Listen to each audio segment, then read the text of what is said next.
Hey man, it got real. They from shit. They talking about some shit with Lil Durk. I don't know, man. Y'all just listen up. A superseding indictment, extradition to California, and a plea entered in court. There have been some major updates in the murder for hire case against Grammy Award-winning rapper Lil Durk as he postpones the release of his latest album to deal with court proceedings. Welcome to Sidebar, presented by Law and Crime. I'm Jesse Weber. Durk Banks, known worldwide as Lil Durk, has officially been extradited to Southern California and has entered a not guilty plea to murder for hire charges.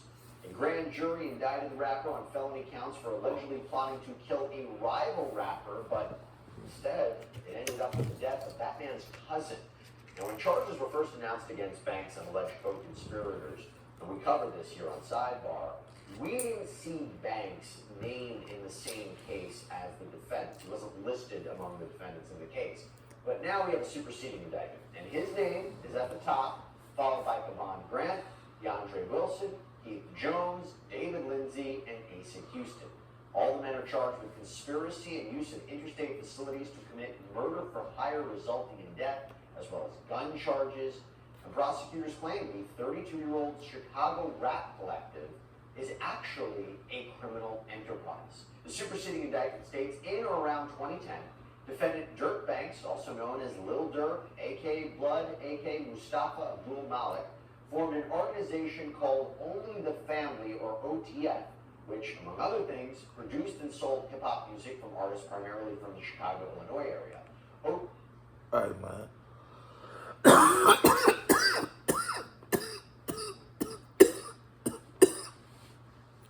They got their home about somebody tell. And people know everything. They say they call him Lil Durk, aka Blood, aka Mustafa. They know everything. Let's get back to it. OTF also acted as an association, in fact, of individuals who engaged in violence, including murder and assault, at the direction of defendant Banks and to maintain their status at OTF. Now, prosecutors allege that Banks had used OTF to really target this rival rapper from Georgia, known as Quando Rondo, real name Tyquan Bowman. He's referred to in the indictment as TB. Gotta give you a little bit of a history on this and how prosecutors say all this happened. So, Banks and Bowman, they were part of an apparent altercation at this Atlanta nightclub in 2020, and that altercation led to Durk's friend, King Von, another rapper, being shot and killed. And Atlanta police say that one of Quando Rondo's associates, Timothy Leaks, he was the one who actually shot Von, although that case blew apart.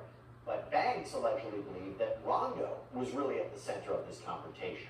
By the way, we've been trying to cover updates for you in this Lil Durk case, and I gotta call out one of our sponsors, Upside, because with their support, it helps us to continue to do this. Now, if you don't know what Upside is, it's awesome. It is a free app, so easy to use, that helps you get cash back when you buy gas, groceries, food. This is real cash back. It's money that appears in your Upside app that you then transfer right into your bank account. Look here, I used Upside to find a gas station. I claimed an offer, paid with my credit card, followed the steps on the app. I got cash back. And you can use Upside at all different kinds of places, restaurants, convenience stores. So to find out how much you can earn, you can click the link in the description to download Upside or scan the QR code on screen. And make sure you use our promo code SIDEBAR because you get an extra 25 cents back on every gallon on your first tank of gas. Hope you can check it out. So according to authorities, Banks made it known through coded language that he would pay a bounty to anyone who killed Quando Rondo. But now you fast forward to 2022. And OTF associates allegedly learned that Quando Rondo is going to be traveling to Los Angeles. According to the indictment, Kevon Grant, allegedly a top lieutenant in this criminal enterprise, helped get several people together, flying them to Southern California, getting them set up in hotel rooms, finding weapons and cars for them to use in this apparent assassination. Hold up, man.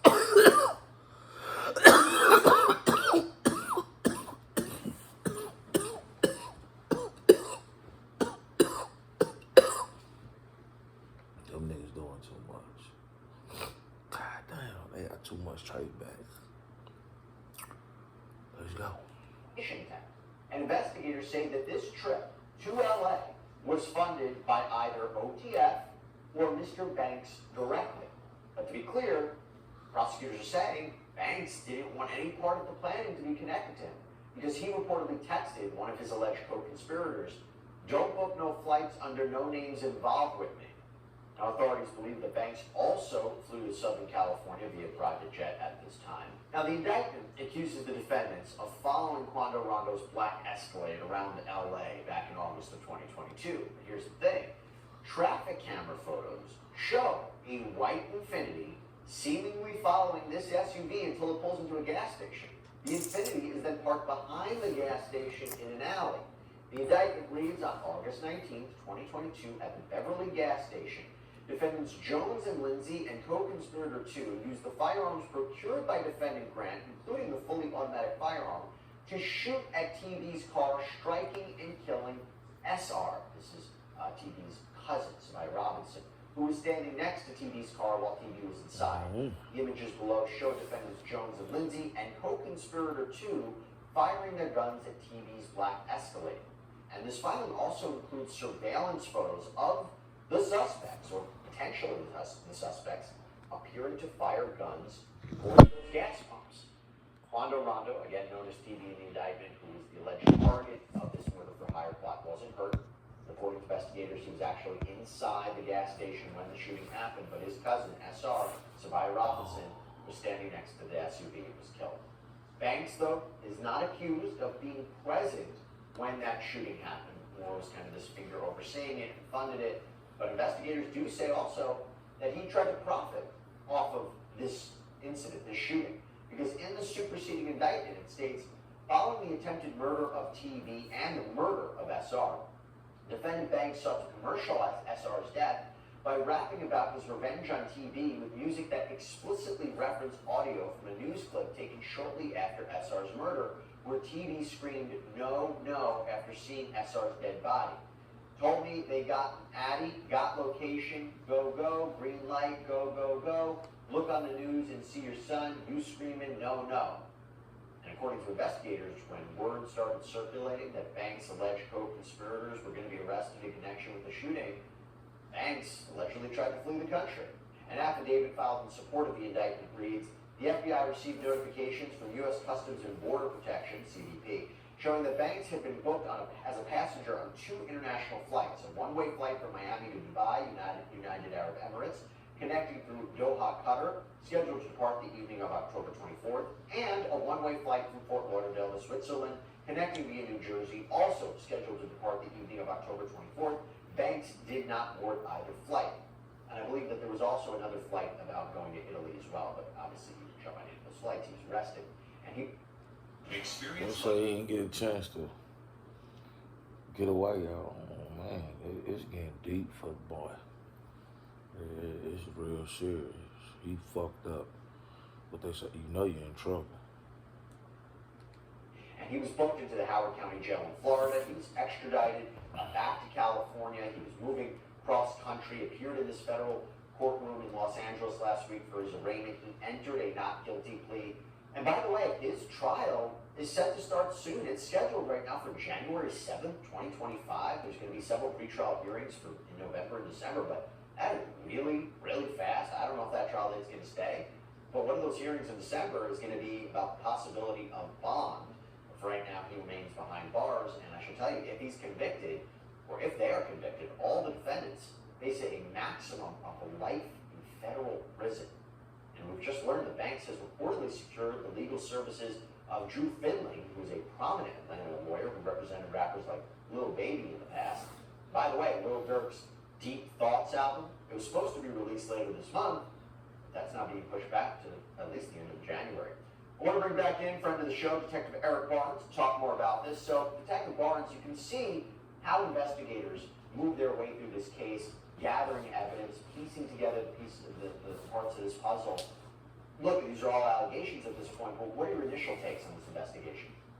It seems in this investigation that the detectives were very meticulous with collecting their information.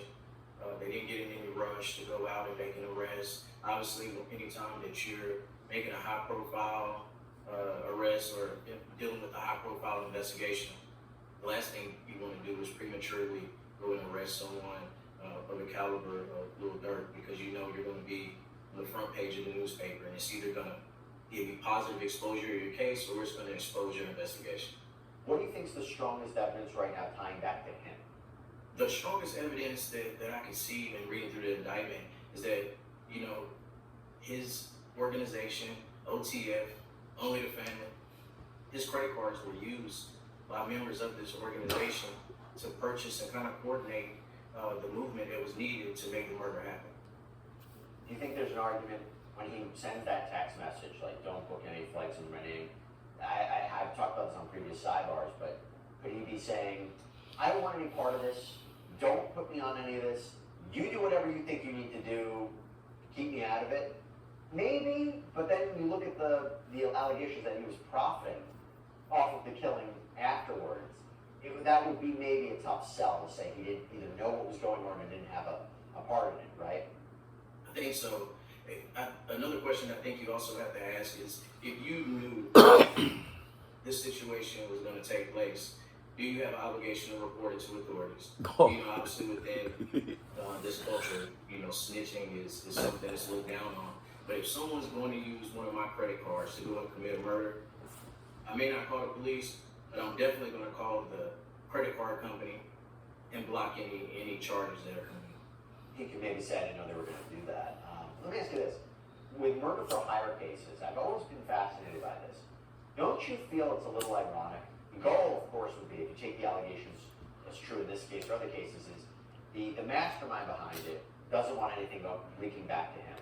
But sometimes in these cases, there is the biggest evidence trail of all. Paper trail, digital trail, messages, financial trail, right? Don't you see that? I mean, that's, again, you might say there's not a lot of evidence against Mr. Banks here, but there's at least something to warrant charges. I believe that, you know, just the distance from Chicago to where they went in California was the biggest obstacle for them, because, you know, the only way for them to be able to travel and make this murder happen, they had to make arrangements. And you can't walk into an airport and pay cash for a plane ticket. You know, you have to use electronic means to be able to get on a plane and rent cars. So they definitely left a paper trail in this that I think was the quote unquote smoking gun. There's a part in the indictment when they talk about co-conspirators. First of all, hot niggas, I don't know. Nigga, you got all that type of money, you still goddamn.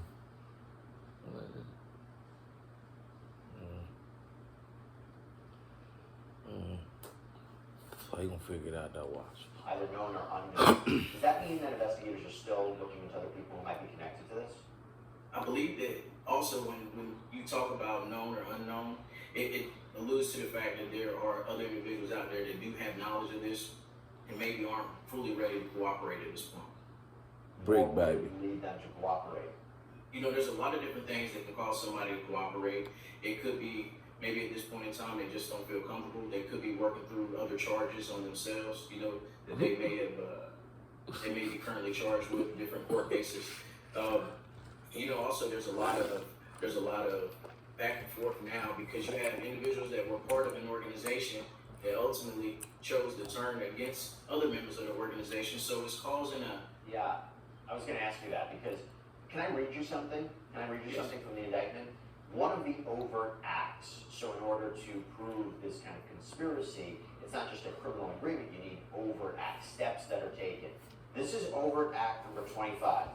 On August 19, 2022, defendants Grant, Wilson, Jones, Lindsay, and Houston, and co-conspirator 2, so this person's not named, traveled to a hamburger restaurant in Los Angeles County where the co-conspirators discussed, among other things, payments to defendants Jones and Lindsay for the shooting earlier that day.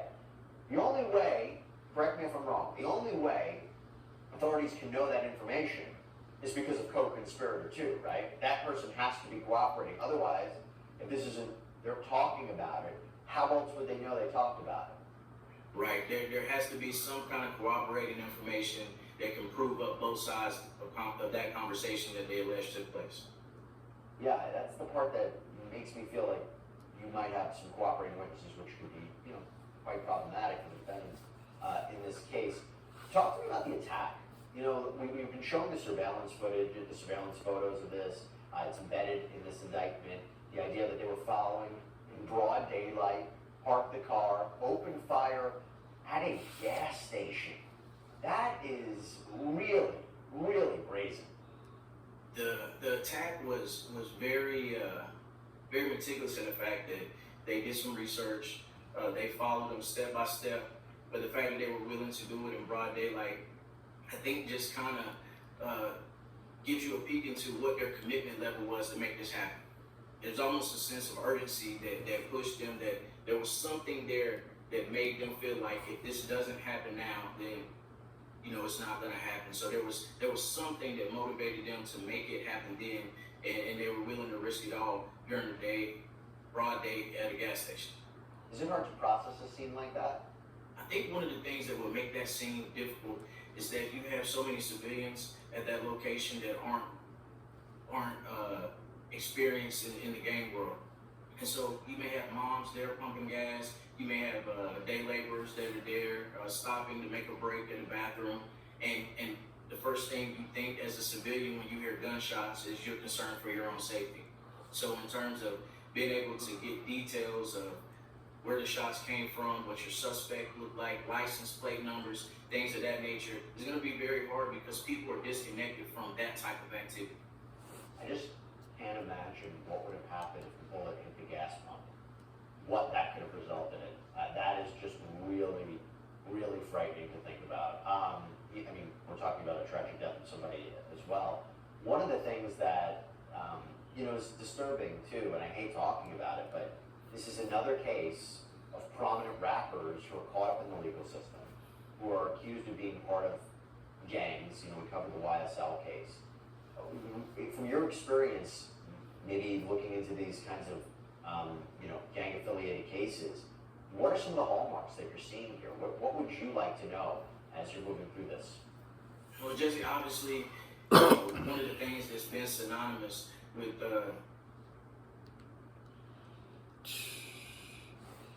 man, them people though, boy, they ass in trouble.